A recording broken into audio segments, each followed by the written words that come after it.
there's a lot of documentation, there's a lot of things to be able to read that you need to know when you're talking to the public sector.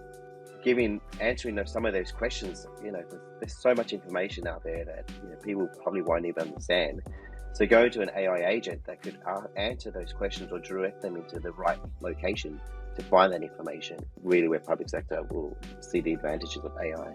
For me, it's cost saving benefit is you have all of these like small repetitive questions like, how do I get a new driver's license, or my driver's license has expired, what should I do next? Those kind of questions can be handled by a chatbot at scale. I'm not sure about you guys, but I've sat on a phone call sometimes for half an hour just waiting to get some resolution.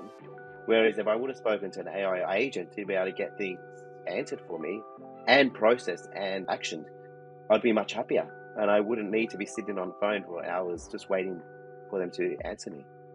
A lot of people have a perception that to get great customer service, I'd prefer to speak to a human over this. But when you're going through Coles and you've got an option between a queue for a teller that's going to transact with you and you've got to put it on the checkout versus a robot teller that you can just do it yourself, scan your own things and walk out immediately. 9 times out of 10, I'd go for the bot because I just don't want to go through that process. It's a bit slower. I don't need to say, hi, how are you? How's your day going? I don't need that conversation in my life.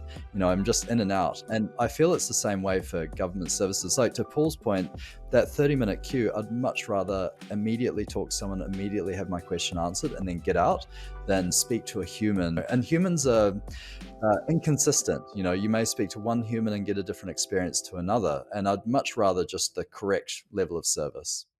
And I think where the AI agent comes into it helps us get those answers that we need. But the great thing is that anything more complex that we want to speak to a human, we can actually get the AI agent to transfer it.